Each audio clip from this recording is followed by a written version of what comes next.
আসসালামু আলাইকুম ওয়া রাহমাতুল্লাহি ওয়া বারাকাতুহু। ইন্নাল হামদালিল্লাহ ওয়াসসালাতু ওয়াসসালামু আলা রাসূলিল্লাহ।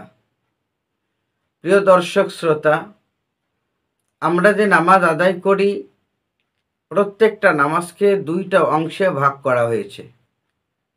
আমার প্রিয় রাসূল সাল্লাল্লাহু আলাইহি ওয়াসাল্লাম প্রত্যেকটি নামাজকে দুইটা অংশে ভাগ করে কোন অংশে কেমন ফজিলত তা উল্লেখ করেছেন। আজ আমরা হাদিস থেকে সেই ফজিলত এবং অংশ কতটুকু তা জানতে পারবো ইনশাল্লাহ। চলুন হাদিস থেকে আলোচনা শুনি।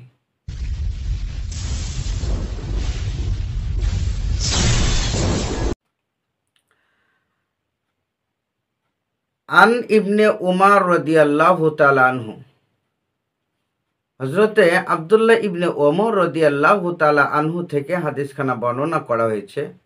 ক্বালা, তিনি বলেন, ক্বালা রাসূলুল্লাহি সাল্লাল্লাহু আলাইহি ওয়াসাল্লাম, রাসূলুল্লাহ সাল্লাল্লাহু আলাইহি ওয়াসাল্লাম তার নুরানি জবান দিয়ে ফরমাইয়েছেন, আল ওয়াক্তুল আউয়ালু মিনাস সালাতি রিদওয়ানুল্লাহ। আল্লাহ রসুল বলেন যে নামাজের প্রথম অংশ, নামাজকে দুইটা অংশে ভাগ করা হয়েছে, প্রথম অংশ আর শেষ অংশ। নামাজের প্রথম অংশ যেটা, আউয়াল অংশ যেটুকু, এই অংশটুকুকে বলা হয়েছে রেদওয়ানুল্লাহ, আল্লাহ তাআলার সন্তুষ্টি অর্জন। আমি নামাজে কেমনভাবে প্রস্তুতি নিলাম, এরপর নামাজ শুরু করলাম, আল্লাহ তাআলার কিরাত করলাম, আল্লাহ সুবহানাহু ওয়া তাআলা রুকু করলাম, সেজদা করলাম।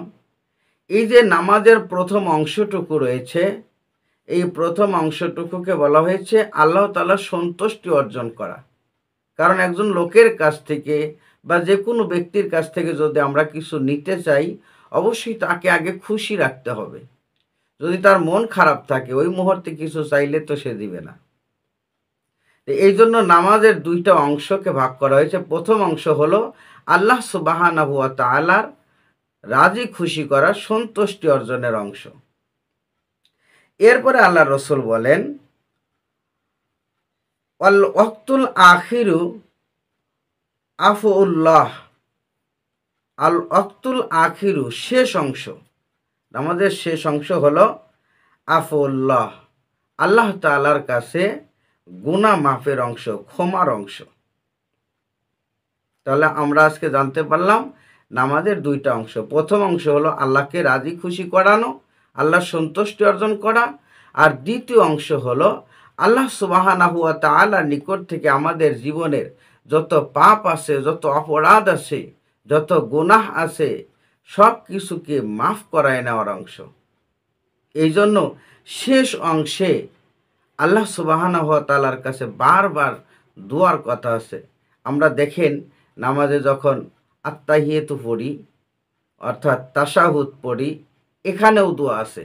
দরুদ পড়ি, দরুদের আর একটা অর্থই তো দোয়া। এরপরে দোয়া মাসুরা পড়ি, এটাও তো দোয়া, আল্লাহর কাছে ক্ষমা চাই। এরপরেও আমরা যখন সালাম ফিরিয়ে নামাজ শেষ করি, এরপরেও আল্লাহ তাআলা বলেছেন যে তোমরা ওয়াইজা ফারাগতা ফাংসব ওয়াইলা রব্বিকা ফারগব, যখনই তোমরা নামাজ থেকে পৃথক হয়ে যাবে, তখনই তোমরা রবের কাছে প্রার্থনা করো। তা আমরা আল্লাহ তাআলার কাছে প্রার্থনা করি। আমাদের রাসূল সাল্লাল্লাহু আলাইহি ওয়াসাল্লাম প্রত্যেক ওয়াক্ত নামাজের পরেই দীর্ঘ সময় বিশেষ বিশেষ দোয়া পাঠ করেছেন। এই জন্য নামাজের যে দুইটা অংশ, শুধু এই দুই অংশই না, নামাজের অংশের বাইরেও মোনাজাত আছে, দোয়া আছে। সুতরাং নামাজের প্রথম অংশ হলো আল্লাহকে খুশি করা, আর পরের অংশ হলো আল্লাহর কাছ থেকে গুনাহ সমূহ ক্ষমা করিয়ে নেওয়া। আল্লাহ পাক আমাদের জীবনের সমস্ত গুনাহ মাফ করুন, আমিন। ওয়া আখির দাওয়ানা আনিল হামদুলিল্লাহি রাব্বিল আলামিন। আসসালামু আলাইকুম ওয়া রাহমাতুল্লাহি ওয়া বারাকাতুহু।